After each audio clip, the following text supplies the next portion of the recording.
এটা আবার কি হচ্ছে? এটা হচ্ছে সাবু দিয়ে সব ভেজিটেবল আর পনির দিয়ে, মানে বাড়ির বানানো পনির দিয়ে ডাম্পলিং, মানে এক ধরনের মোমো, কিন্তু এটাও আরো হেলদি। প্লাস কোনো এইটা মাখতে হবে না। এই সাবু মাখা আছে? হ্যাঁ, সাবু মাখা, মানে এই সাবুটা জাস্ট ভিজিয়েছি, এটা কোনো কুক করিনি। সারা রাত ধরে ভিজিয়েছিলাম, জলটা ঝরে দিয়েছি, দিয়ে বেশ একটু চটকে নিলে এরকম একটা মাখা মাখা ব্যাপার হয়ে যাবে। আর এইখানে হচ্ছে ওই সব ভেজিটেবল যেমন পনিরে দিই ওরকম সব ভেজিটেবল দিয়েছি, এটাতে বাঁধাকপি দেওয়া নেই। বাঁধাকপি মানে সব সবজি দেওয়া? হ্যাঁ, সব সবজি দিয়েছি। এটা নিরামিষও খাওয়া যাবে, উপোস বারের দিনেও খাওয়া যাবে।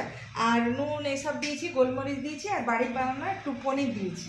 আর এটা মাখার বেলার ঝামেলা নেই, তো এই যে এরকম করে একটু হাতে ডলে ডলে এইভাবে করে নিচ্ছি, গোল গোল করে।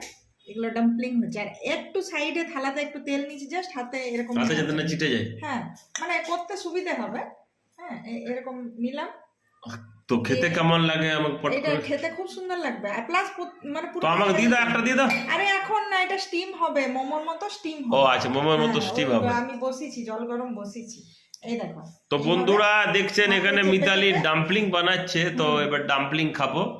তো তাড়াতাড়ি এটা, তাহলে এটা অনেকগুলো হয়ে গেছে, এটা একদম অন্য ধরনের মোমো আর কি। তো অনেকগুলো হয়ে গেছে, তুমি এবার এটা দিয়ে দাও। এটা স্টিম দিচ্ছি, এটা করব, দিয়ে স্টিম দিচ্ছি। সেটাই বলছি, স্টিম দিয়ে দাও। স্টিমেও বেশি সময় লাগবে না, মানে 7-10 মিনিটের মধ্যেই হয়ে যাবে, বাস। তো কে কে এরকম ডাম্পলিং বানিয়ে খান অবশ্যই জানাবেন, আর যারা না খান তারা অবশ্যই বানিয়ে খাবেন।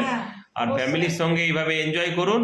আমি ডাম্পলিংটা খেয়ে আমি জানাচ্ছি নেক্সট ভিডিওতে কেমন হচ্ছে। আচ্ছা, ঠিক আছে। গুড মর্নিং ফ্রেন্ডস, এই যে মিতালি এখন কি বানাচ্ছে, এটা কি? এই দেখো, এইদিকে জল গরম হয়ে গেছে, আর আমি সকাল থেকে এটা লেগে গেছি, কারণ বাচ্চাগুলো খায়, তো আমি টিফিনের জন্য এগুলো আগে থেকে বানিয়ে রাখি।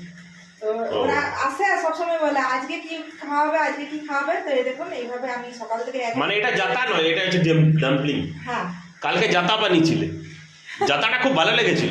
বন্ধুরা আপনাদের কেমন দেখতে লেগেছিল জাতাটা অবশ্যই জানাবেন, বলো।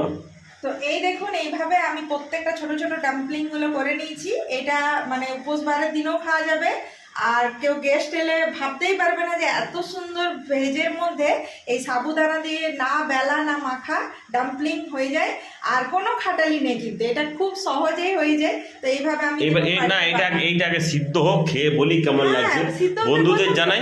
5 থেকে 7 মিনিট টাইম লাগবে, ঠিক আছে? আচ্ছা। আর এই স্টিমারে দিয়ে দিলাম, তো ওয়েট করি 5 থেকে 7 মিনিট। তারপর তোমাকে দিচ্ছি।